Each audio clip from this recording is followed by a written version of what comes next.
we're being shown ads based on our behaviors. And so that's a big thing I think people kind of miss and forget. And on a personal bias, we'll say, just completely leave that out, right? Yes. But it's our own behaviors that are creating these ad opportunities. And so at some point, if you're seeing ads that aren't really aligned with you, or you feel are preying on your insecurities, then maybe start to think about, what behaviors are you taking on social media? What are the things that you're searching? What are you engaging with that would that would open that door for that type of ad to come your way? And so if you start to really take a step back, as you're saying, look at the data points and start to recognize that, wow, okay, what I'm searching or what I'm engaging with is more negative than it is positive. It's coming forward in this way that is maybe self-deprecating or showing some signs of lack of self-worth or these kind of things. And it might be like, wow, okay, then I need to adjust the way that I'm approaching things. Like if it's a matter of search, then instead of saying, what do I do if I have low self-worth? Is how do I create a positive mental mind frame? So it's even just the way that you transition how you search things. Because when you bring in positive into the search algorithm, then it's going to bring forward more positive-based things. If you're searching more negative things, then that's we were just talking about this earlier, right? People are packaging and selling fear because that's what's being consumed. Yeah. But you can also consume positivity. You can consume upliftment. You can consume love, right?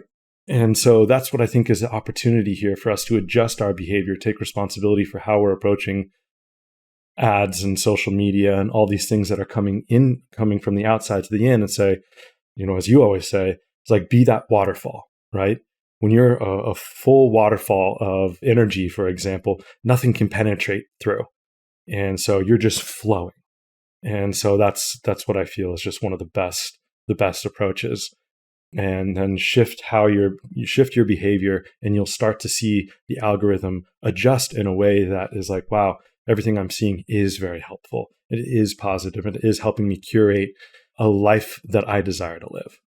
And it's a beautiful reflection when we go back to silencing the inner critic. It reflects what we're doing internally as well, because it's not as though it just, and we've said this on each podcast, it doesn't just happen like that, right? Yeah. It's our own internal algorithm as well. Like, we're running that negative mental brain bias. It just, it's there.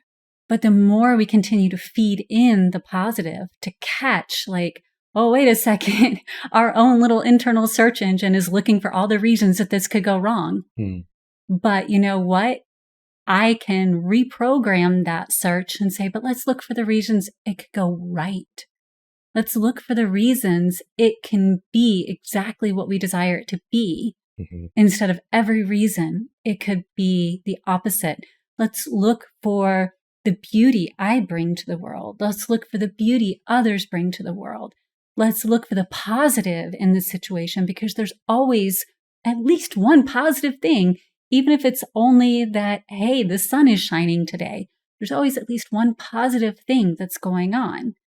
And so when we start to redirect our mental framework in that direction, not to ignore that there are things that are not going in the direction we desire, because we have to shift and adjust those. But if that's all we're focused on, then that's all we're going to experience. And of course, our life is going to continue in that motion because that's all we're allowing ourselves to experience. But wouldn't we rather have more of the experience of the positive and then say, oh yeah, and then this is happening and I need to fix it, or I need to address these items, but I'm still experiencing the beauty of the world while I'm doing that.